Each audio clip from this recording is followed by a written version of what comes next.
Foodservice Powerplant Network. Yo, friends, Monday night. It is so great to be with you. I've been on the road the last few weeks, and a huge thanks to Shannon Solomon and Jeremy West for sharing a conversation 2 weeks ago, for Tom Stritch and Joe Riccardi for sharing a conversation last week. They have been so informative, so helpful. I have learned so much. I think Joe's comment last week, he works at the Pentagon for the U.S. Army, and he said, love your soldiers and they will move mountains. And I thought it was brilliant. And his PhD on values-based leadership and this idea of love, et cetera, it was wonderful and timely. And I think what so many of us are longing for more of in the industry. So thank you, everybody. Tonight we've got another amazing guest, another industry leader, Nick Cribb with CFESA down in Georgia. Nick is the Vice President of CFESA, which is the association of our service friends. And he is running for president right now, he and two of his buddies. So we'll talk a little bit about that, hopefully tonight. He runs a great organization. I think they've got about 60 team members down there, and he's got a really wonderful life story. There's been significant change and growth and wonderful things in Nick's life. We were talking about mental health right before we're going live here. And I don't know, I think we find ourselves as an industry lucky when we've got folks coming in and rising into leadership positions who care, who understand emotion, who understand heart health, stress, are willing to have these conversations and be authentic and genuine in them. And that's what Nick is. It's going to be a great conversation. A quick thanks to the Zumba Group, FENS Magazine, RD&D. Thank you for believing in this mission and for being a partner of these Foodservice Powerplant conversations. Chelsea and Aaron and Rachel and Eric and everybody over at Cribb & Company for building this website and helping get that going to spread the message and provide resources to the industry on ways to grow in health. Thank you to you. I'm grateful for all that you all do for us and our community. Lastly, a couple of things. You can leave comments. In fact, here they come. Chelsea made it. Hi, Chelsea. Yo, Chelsea. Look who else is in the house. Zena is in the house. Zena in Oklahoma. Join us. Zena, it is always great to see your smiling face.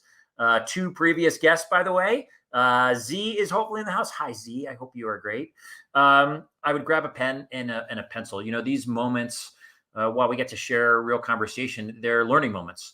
And Nick's got part of his story that I'm sure inevitably someone always benefits from by hearing a line that Nick is thinking on or pondering, and an ability to grow and learn from it. You might want a notepad, and then tomorrow morning when you wake up, think, how do I apply this in my life? Or is there an area in my life that this is relevant? I would encourage you towards that. Let's see real quick. Let's go find the man, the myth, the legend. Nick! Hey, what's up, Jason? Yo, brother, how the heck are you? Doing better than I deserve, my friend. Better than you deserve. I like that answer. Looking forward to a great conversation. I'm trying to see if I can see in the group. By the way, if anyone goes to StreamYard/Facebook, if you leave a comment, we'll see it. Here we go. I'm going to turn the sound down. Oh, it's Charlie, our buddy Charlie from Charlie. What's up, brother? Charlie, look at this. This is Dylan Taylor. Nick is amazing. It was a blessing to hear him speak at FedCon 22. Of course, that's the Fed Nation. Our buddy Mitch Maliki and Jenny and the whole team over there. Look at this. David Maxwell. What up, friends? What up, David? I know you're going through a lot, brother. We are with you and thinking about you. Hi, Nick. This is Chelsea. Great meeting you at the Fed conference. Yeah, that's right. So great. I love it. Nick, okay. You're the president of CFESA. You're on the service side of the industry down in Georgia. Can you tell us about some of your career journey and how you got to this place in life? Yeah, so it's pretty crazy how I ended up in food service. I'll be celebrating 10 years at CFESA next April. So really been a really cool last decade of life, and in a great many things, but food service one of the many. So but my previous life, really, before food service, the most significant portion of that, I dabbled in a little entrepreneurial ventures there, but was just a lost kid trying to fly a kite, man. I was trying to impress other people. I think everything I was trying to do wasn't for me and was for everybody else. But I did have a pretty significant career in banking. So right out of high school, I went. A buddy of mine was a bank teller, David, And he said, "Hey man, you should come get a job up here at this bank. It's crazy how they'll pay you money just to sit here and count other people's money." And he said, at the same time, all they want you to do is be nice to people.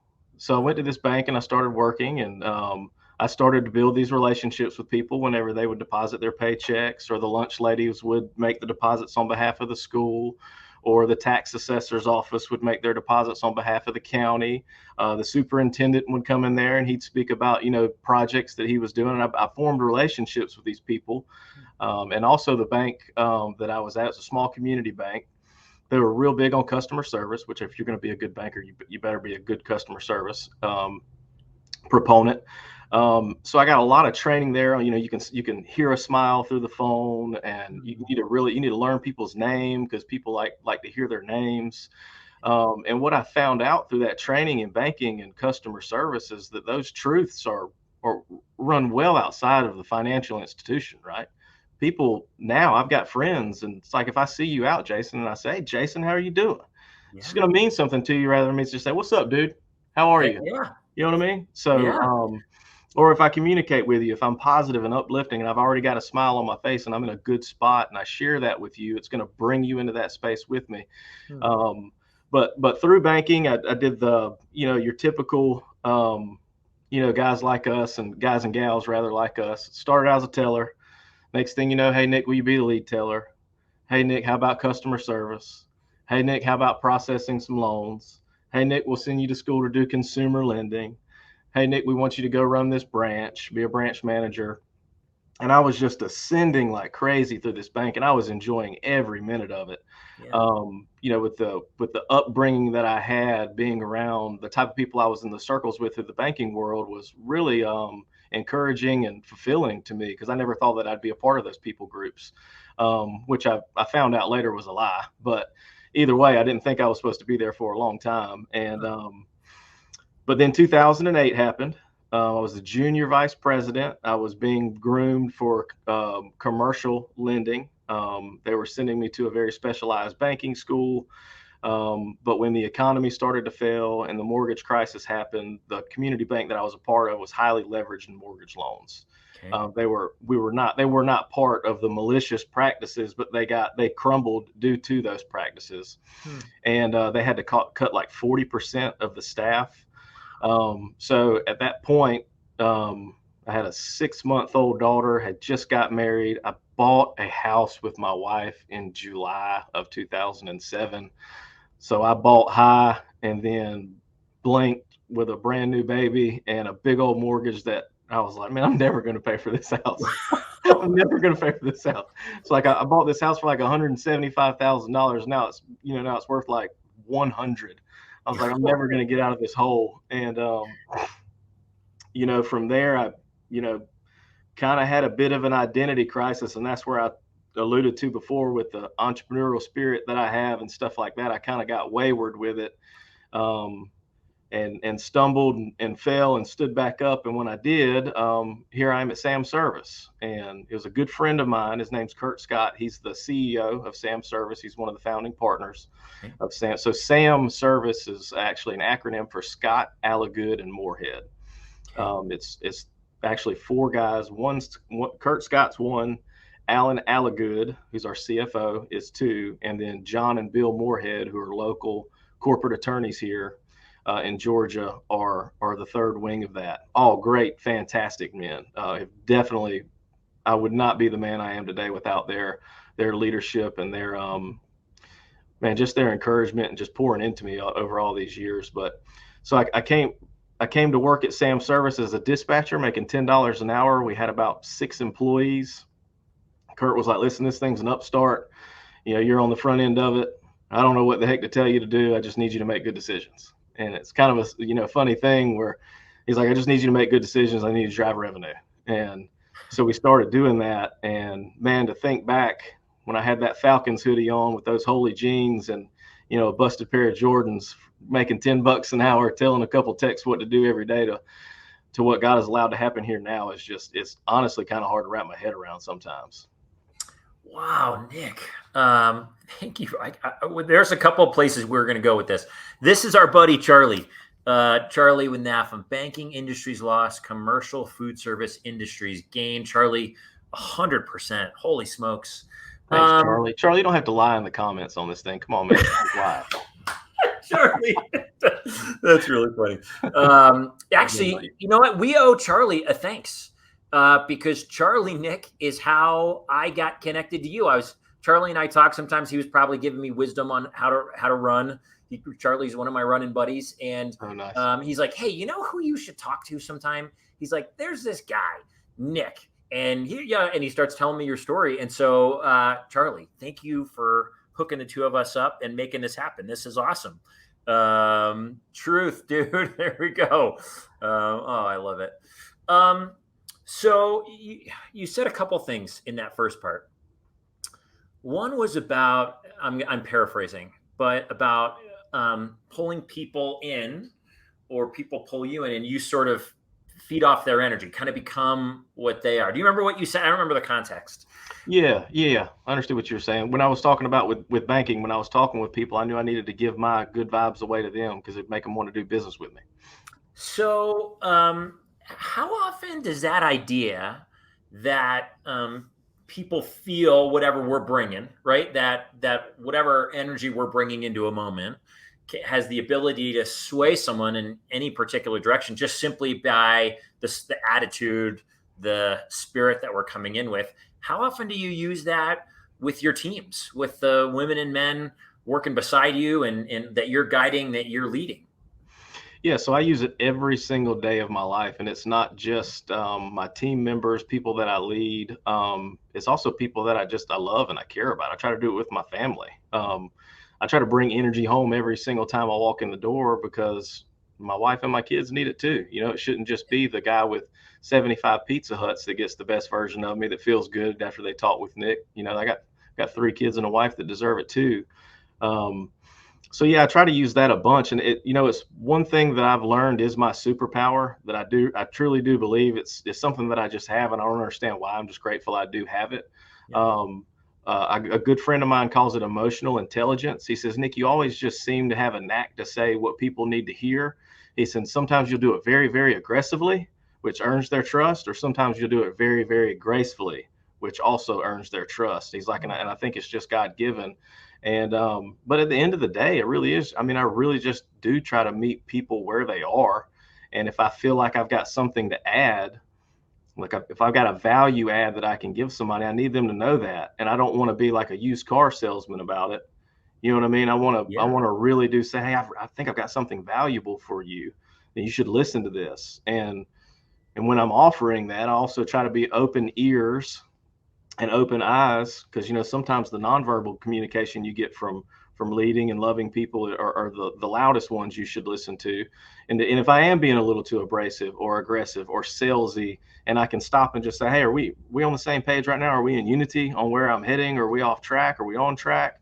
And then get that feedback and then go from there. And it really does help create buy-in with, like, if I've got a vision of where I can see a relationship headed, it's like I want to get there. And sometimes I can't do that just based off of what I have. I need to gather intel along the way.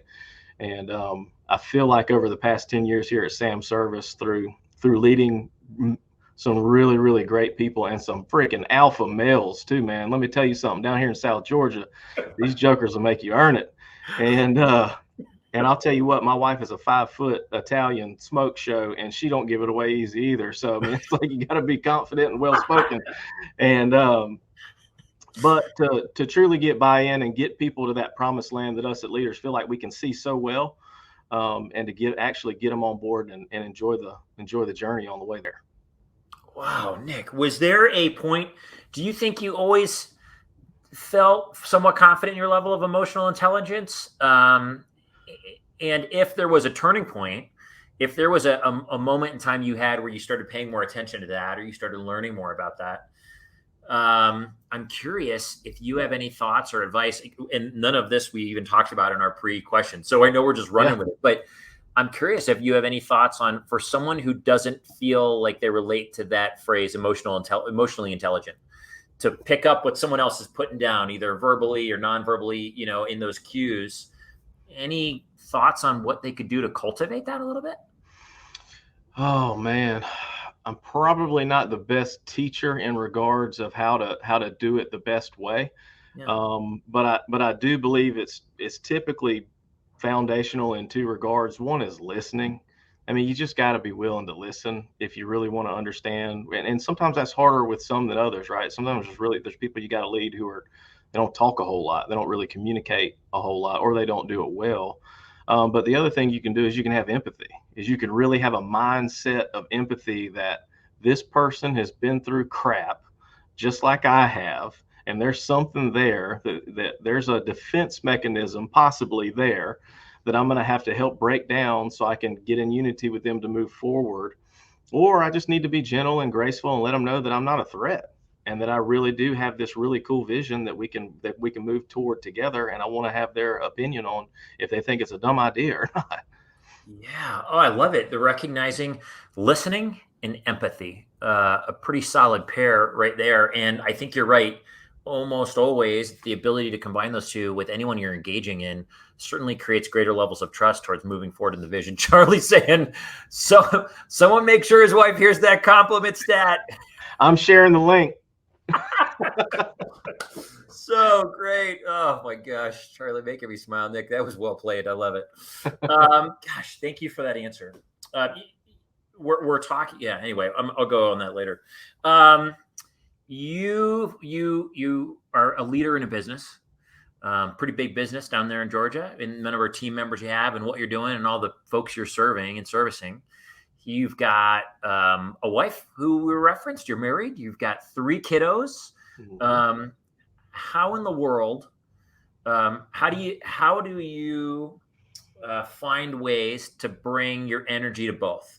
Because there's a lot of people that I'm sure look up to you and would say they need your presence and your leadership at work, and certainly you reference it at home as well, and the importance of being present. How the heck do you do it?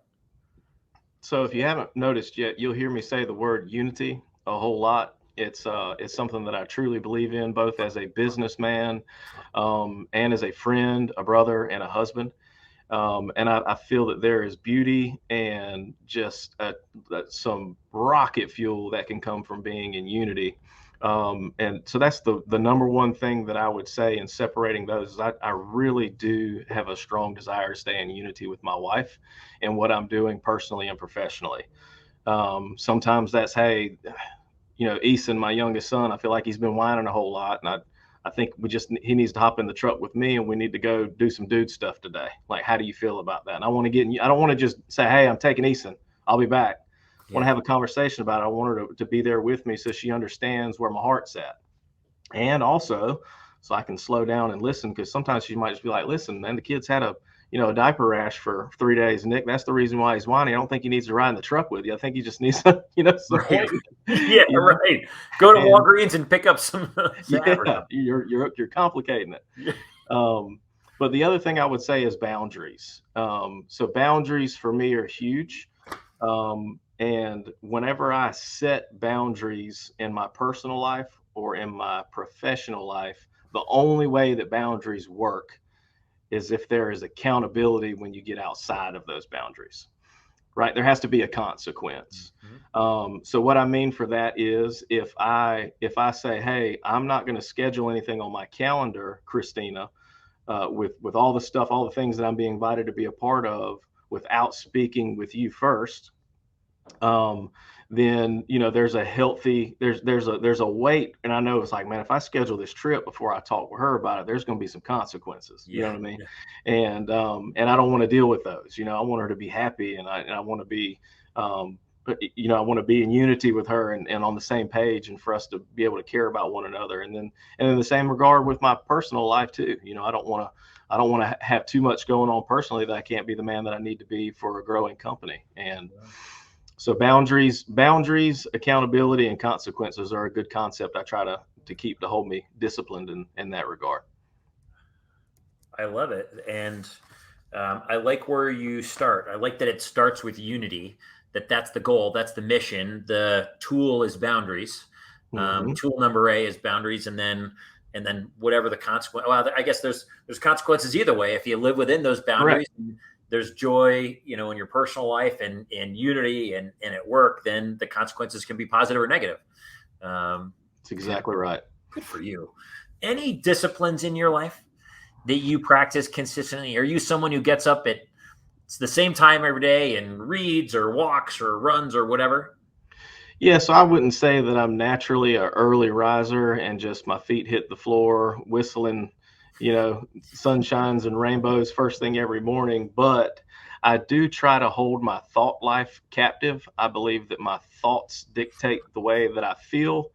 I believe that the way that I feel dictates the decisions that I make. I feel like the decisions that I make dictate the actions that I actually do. So from all of those things building up, those actions are either going to have, to your point, consequences that are really good from doing that the right way, or really bad, or even worse than really bad, completely random. I don't even know what's coming. I'm just getting whipped around like the tail. I prefer to be the head.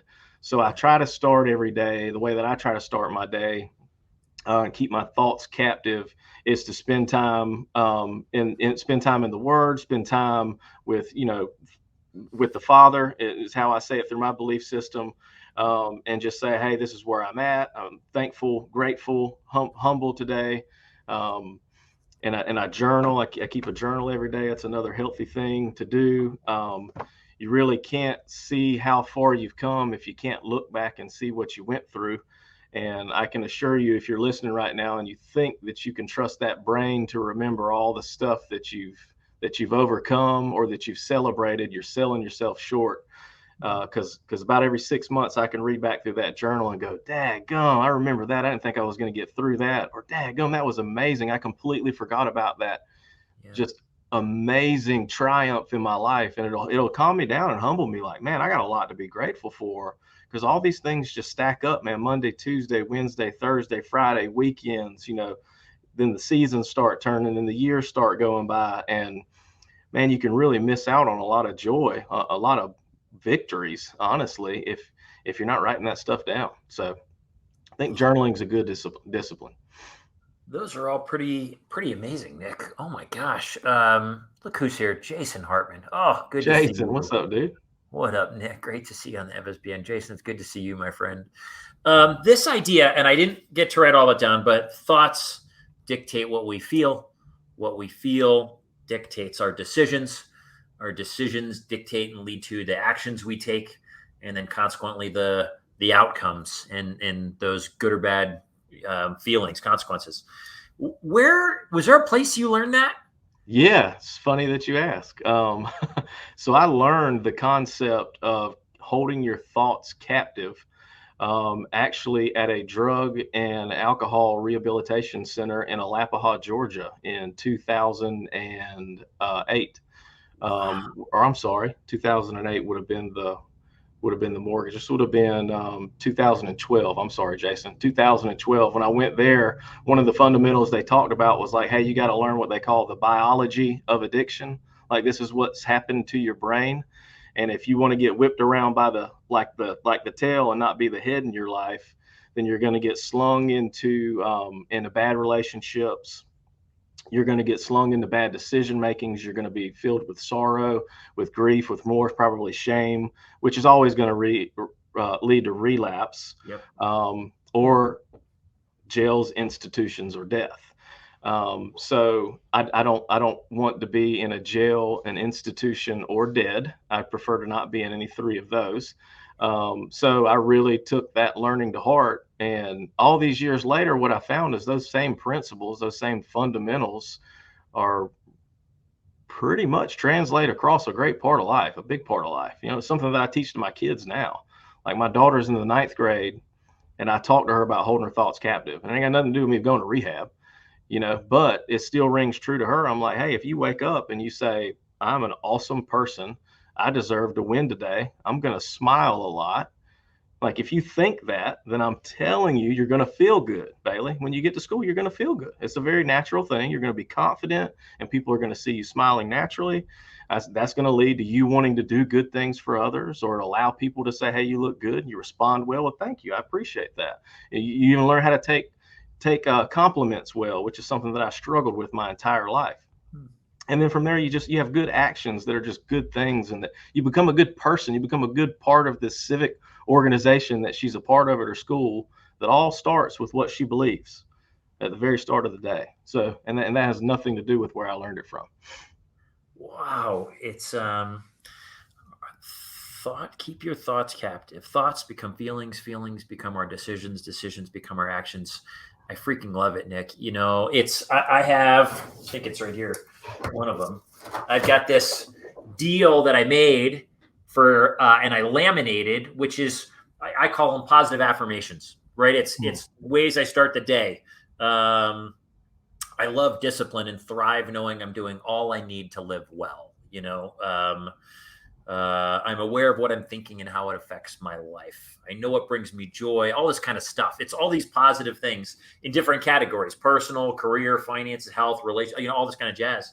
And you're right. When you say those positive affirming statements in our life, we begin to believe what we say. What we say about ourselves is ultimately what we live into, I think. I agree 100%. Holy smokes, Nick. Good Lord. I love it. Man, thanks for sharing that part of your story, by the way. Yeah, heck yeah. Sometimes it's uncomfortable, but it don't stop it from being true. It also doesn't define me. It's kind of one of those gridiron things where I'm grateful to be able to look back and say I didn't die there. Yeah. I made it through, made me stronger today. I think so many of those challenges when we're going through, I think back to my past. I've been thinking about it recently, and some of the mental health challenges that I went through and the depression and et cetera. And I think I never, ever want to go back there. In fact, everything I do now is to prevent me from going back there. But I also remain grateful for all I learned and how it became the foundation of who I am today through that own personal version of hell. And it sounds like that experience for you was really a turning point, a new foundation laid in terms of what you believed and how you acted and how you saw yourself. Yeah, absolutely. It's at some point I look back, and I can't tell you when, but it was probably right after my second daughter was born, that I look back and said, man, I am so grateful that I was a drug addict. I'm so grateful for that, because the man that I'm able to be, the man that I'm going to be for her, and I'm going to be for her big sister now versus where I was trending to do, the man I'm going to be able to be for this community that I'm a part of, this company that I'm blessed to lead, this association and industry that I'm smack dab in the middle of, that I have no idea why I have so much influence, but every time I turn around, people want to know my opinion of it. And I mean, I'm grateful for that. That excites me, right? And the cool thing about influence too is when you're asked to give yours away, you're also becoming a sponge to be influenced by others in that realm as well. Yeah. And I'm just so grateful for those hardships and what I learned through it, because it let me know just how much of a warrior I really am. Like, I can be counted on. You can trust me that the kitchen's going to get hot, and the only thing that I'm going to do is tighten up my apron, buddy. I ain't going nowhere. Let's get down and dirty. Like, let's go. I like to tell some people I work with, when, you have over the years, growing this company like we have, there's been some quarters where you look back and it's like, man, what the hell are we doing? Is everything going to be all right? And I'm like, man, I'm supposed to be dead. We're going to be fine. We're going to figure out this P&L. I can promise you that. So it's like, at some point, that tragedy, right? That thing, honestly, that I thought that I would have to figure out a way to hide, became like this badge of honor, and became this blueprint for me to follow the principles that I learned, like, over and over and over again. And it's freeing, man. It's peaceful, and it's fulfilling. Wow. I'm writing it down. I think you said, this tragedy that I thought I would have to hide became a badge of honor. Good Lord. That's really beautiful, Nick. Man, I'm so glad you're here. This is our buddy Ben Kalan, from watching with you guys from Florida. Yo, Ben. What's up, brother Ben? You are the man, Ben. Always making me smile. Nick, before we move on, because I do want to move on to some other stuff going on in your life, and was there any organizations or associations for anyone working through addiction challenges that you'd recommend? I know of Ben's Friends, Hmm. which one of our industry buddies in the Power Plant Network is a part of and speaks so highly of Ben's Friends. There's our friends at Chow. My buddy John Hinman, who's doing Chow out of Denver, and I think they're national. Anyone that you know of that has helped people?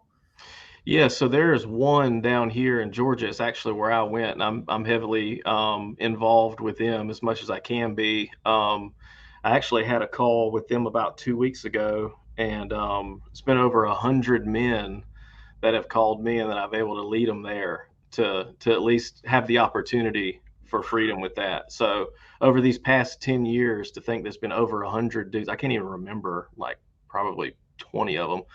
Those 20 are pretty epic stories. But I mean, just to think that God's enabled me to be a part of 100 different people's opportunity to have the same freedom that I have has been cool. And that's Penfield Christian Homes. Don't let the name fool you. They are very much principle over personality. But they do use the belief systems from the Gospels and from a Christian biblical standpoint, because that's kind of sets the fundamentals for where you can really crack the code for a path to victory long term. So I try to get as many people there as I can. If they call me saying, "Hey, I'm strung out," I'm like, "Hey, well, you got one choice. I can get you to Penfield. If not, you can call somebody else." And they usually say whatever I need to do. I'm easy to be a salesman. I can help you get to one place. The rest you can figure out. By the way, let's just say to anybody, if anyone's going through a challenging time right now, an addiction experience, or just anything that feels like a lot, just know that you've got the reason we have the Food Service Power Plant community is so that we're doing it together.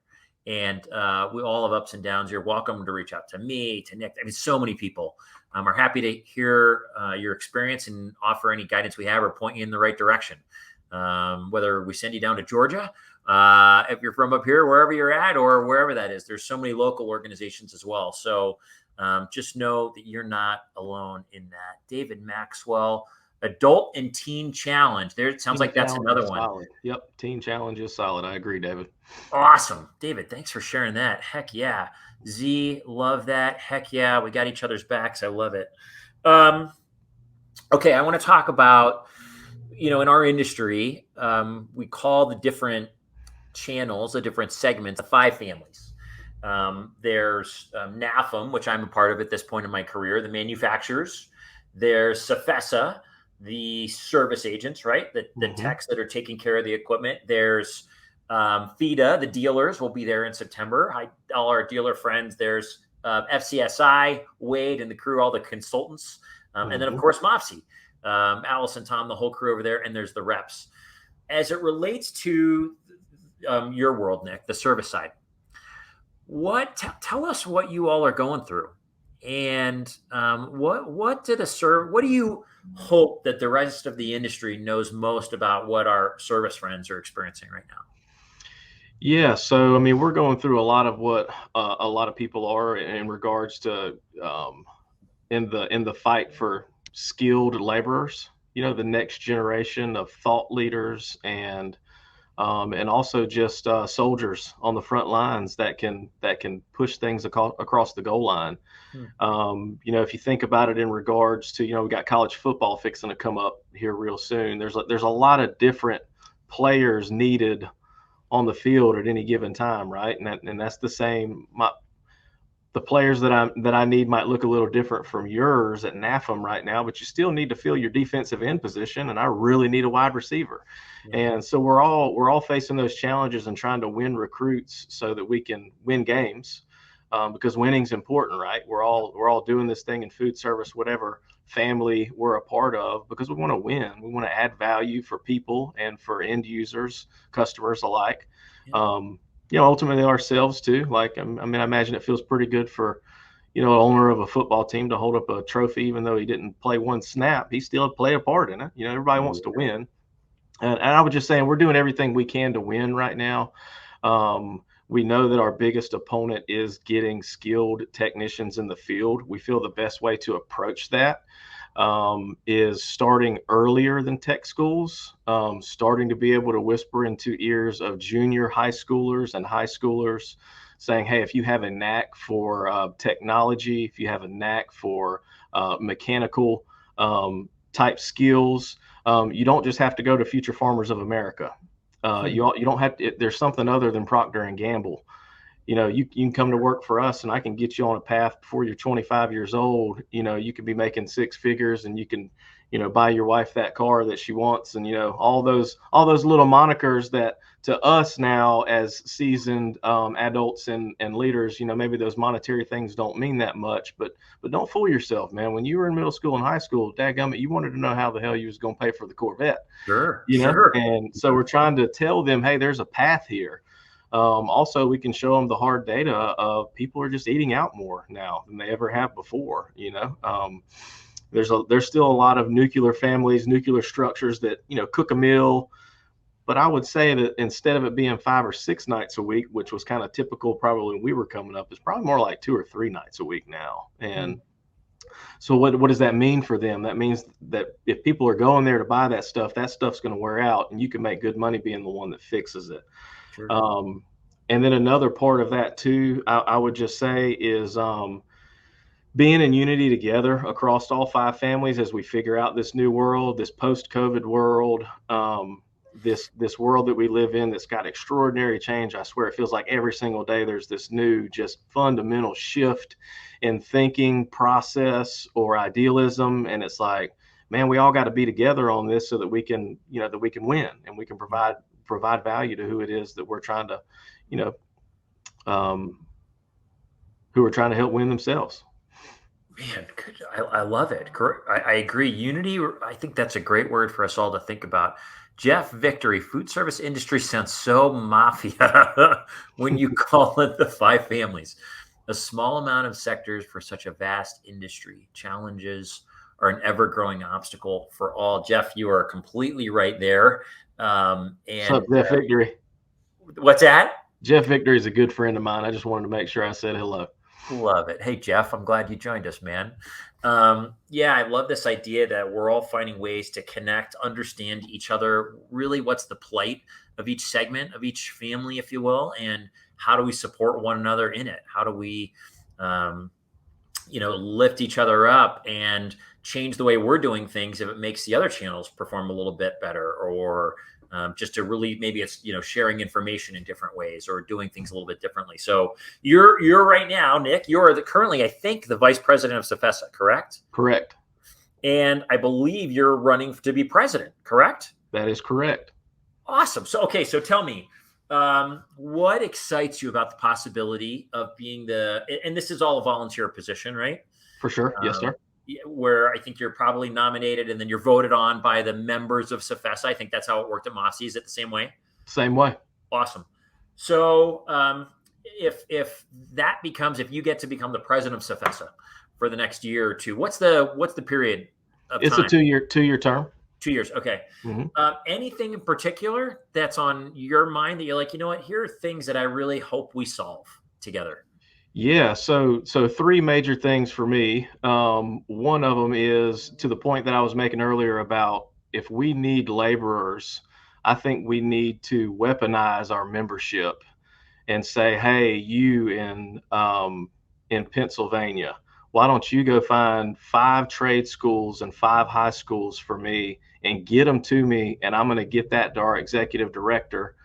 And then I'm going to go to another member and say, hey, go to Orlando, Florida, find me 5 and 5. Go to Albany, Georgia. Where's Alabama at? All right, North Alabama, South Alabama, East Alabama. When we got all these members, they're mapped out, right? I mean, I could pull up CFESA's website right now, and there's all these members.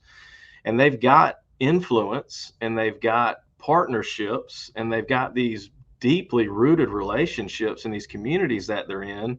And I think we just need to empower them and say, hey, just get them to us. We'll put them all together. We'll create a platform, a way to get them to communicate together so that we can really throw out this idea of what CFESA certified technicians can do for this country, for this world, how enabling a guy to learn this trade can set him up to live in Florida or Washington State. can enable him, instead of going to college if that's not his passion point, don't do it. Don't if you don't feel a passion play there, don't do it. We'll pay you to learn this trade here.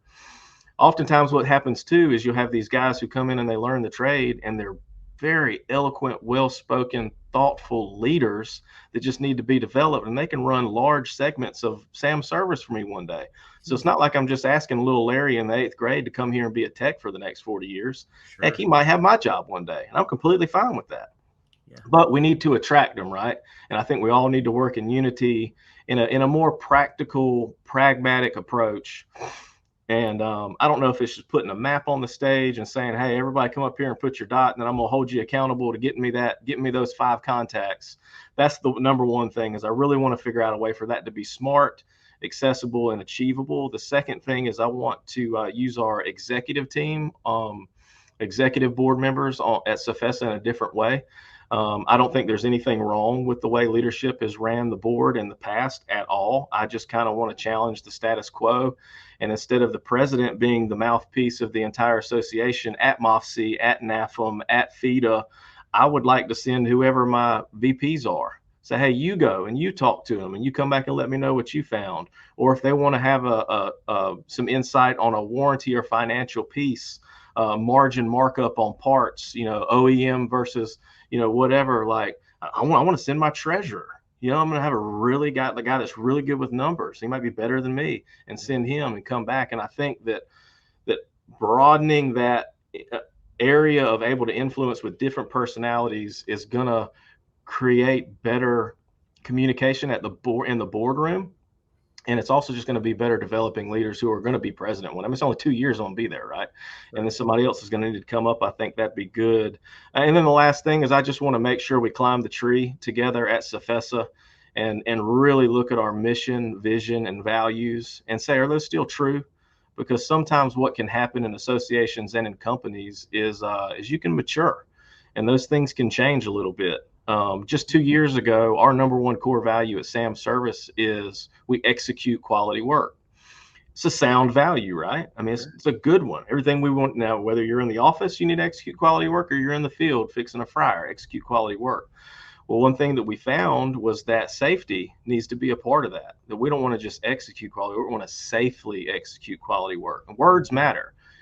Being exact and precise matters, and it just helps you become more and more straight lined with what it is you're trying to achieve. And I just want us to look at ours at CFESA just with an open mind, and maybe we won't change not one of them, but even if we don't, I think we'll better understand who it is that we say we are as an association. So that's my pitch. And if you got to vote, you need to vote for your boy Nick Cribb in September. I love it. The candidacy starts right here. You saw That's it. Right. I don't think I get a vote, do I? I'd vote for you, Nick. I don't think I get a vote, though. Let's see what we can do. I'll ask. There we go. Yeah, maybe Heather would be into it. We'll see. This is our friend. I think this is Deirdre Flynn. This is in response to part of that last question. Great way to articulate why our industry and the service side in particular is so critical to overall industry success. As Nick said, we're better together. Heck yes. It's every segment of these 5 families, each group of professionals working their tails off to get restaurants open and to keep restaurants open, and hospitals open, and hotels and stadiums. All the different things in which our world, food service plays a role. Think about right now. Nick, I have to believe, I haven't thought about this that much because I don't really sell anything that plugs in, but I have to believe that the service side has maybe never been more important than keeping restaurants open, as supply chain challenges, and it's harder to get product, and everyone looks and says, hey, we got to keep these restaurants open. How do you keep us going right now? It just feels like a monumental Herculean effort by the service side of our, everybody's going through a lot, and certainly no doubt you all are as well. Yeah, man. It's if it was easy, everybody'd do it, right? But all we can keep doing is plugging away, trying to learn and grow, and you treat people right, and you learn from your mistakes, and you keep doing it. And I think we can all do that together. We can figure it out together. there's another piece coming up too that's it's interesting, and it's the robotics piece. And I've got Jacob Brewer, Peter Cryan, Jack Kell, and Nick Stoyer are going to be a part of a conversation at the CFESA National Conference. And we're going to talk about just another revenue stream that we have from a service side. We're going to have to figure out how to fix robots. I mean, I don't know who the heck else is going to fix it in the five families if it isn't us. We need to understand how they operate. You guys need to understand how you sell that. How do you create a kitchen that the arm can reach in there and that it has the different specs that it needs to perform well. That's something that, Peter Cryan said it best. He said, Nick, we realized that 30% of our workforce had left. He said, and then we realized they weren't coming back. He said, so we've got to be innovative in our approach.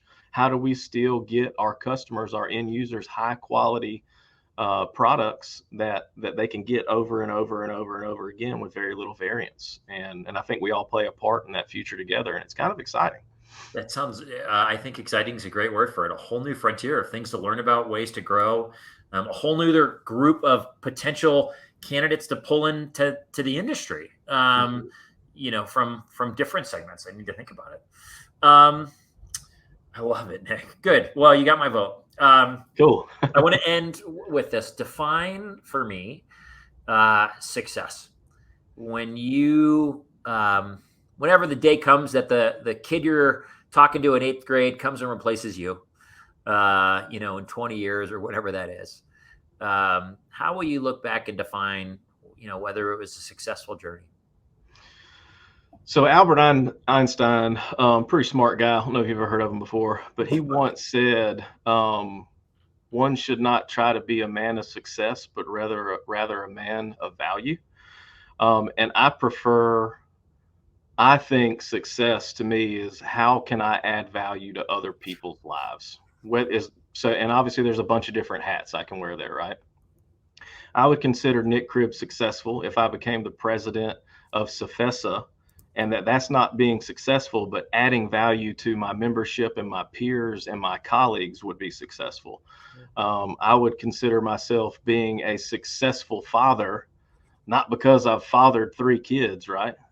But because I've added value to the way that they view the world and the way that they're equipped to go out and to overcome and overachieve and whatever it is they find passion in. I would consider myself to be a successful friend if I added value to my brother Jason that's going to call me in a couple of weeks to pick my brain about mental health and a talk he's going to be doing. Like, I want to just add value. And I think if you add enough value across enough a sea of different types of people, whether they're people groups or individuals, that the successes, that what the world calls successes, whether it be monetary or trophies, right? You're probably going to have those things stacked up all around you. Nick, really brilliant and beautiful answer. Adding value. I think that's consistent with darn near everyone who's answered that question. I'm paraphrasing here, but what they describe is a meaningful journey.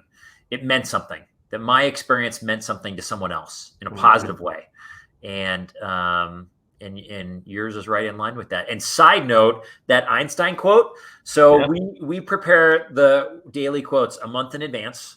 That is, I think, later this week. It's either later this week or next week. The success, adding value to other people's lives. Dude, love it. We're on point. Heck yeah. We're in unity. We're in unity, Nick.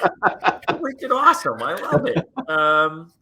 Hey, listen, I want to take a minute to celebrate who you are, and through the eyes of some of your peers. You talk about adding value, and I think it's important to everyone who comes here. I don't think we speak it freely enough when people are making a difference in our lives.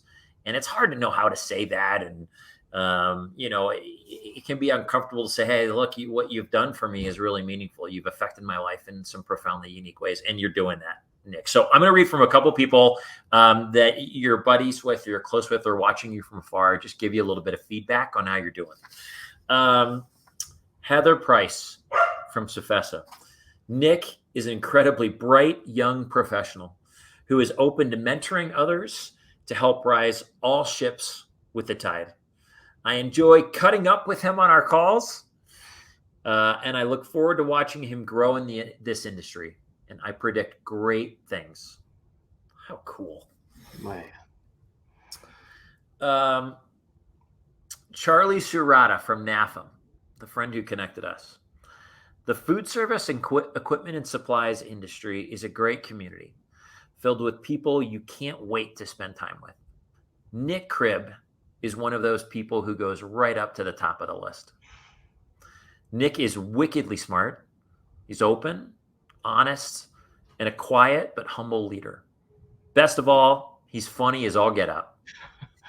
Well, I've known Nick for only a few short years. I feel like we've known each other our entire lives, and I'm grateful for that connection.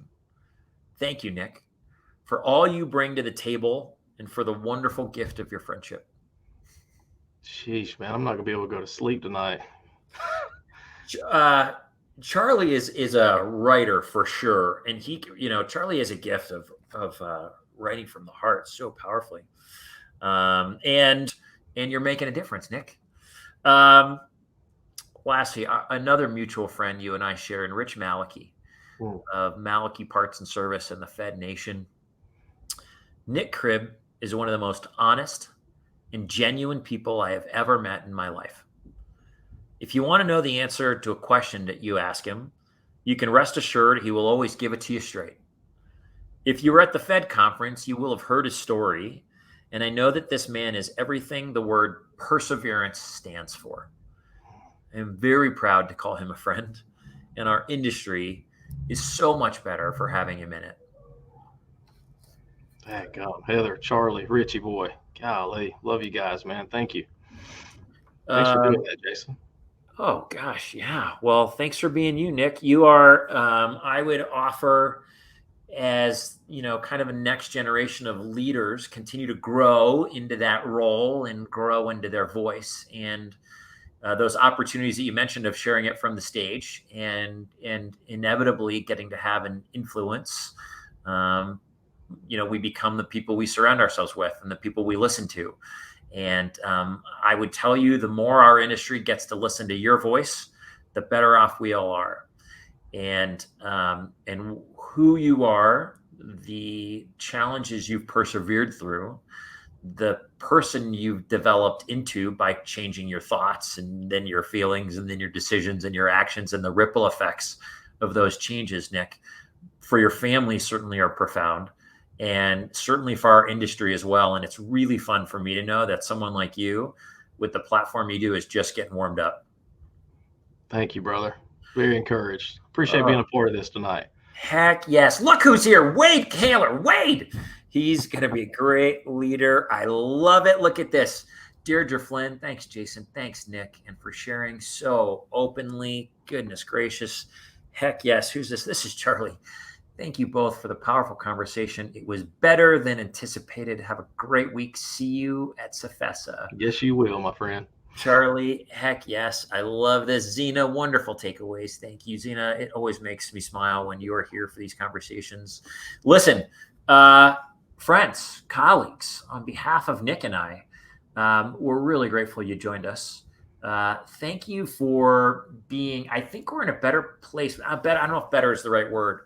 We're in a different place than perhaps 2 years ago or 4, where honest conversations about health, emotion, thoughts, feelings, what we've experienced, challenges, perseverance, I think are received. I think the industry yearns for them. And we're grateful that you've let Nick and I share some of our stories.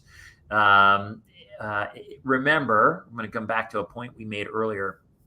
If you find yourself in a challenging situation, if mental health or emotional health feel like they're waning, if it's harder to cultivate that energy in your day, if you're dealing with any addiction challenges in your life, as so many of our food service people are prone to, know, number one, that you're not alone. Number two, so many of us experience moments like these throughout our lives, the ins and the outs, and know that you're welcome to reach out.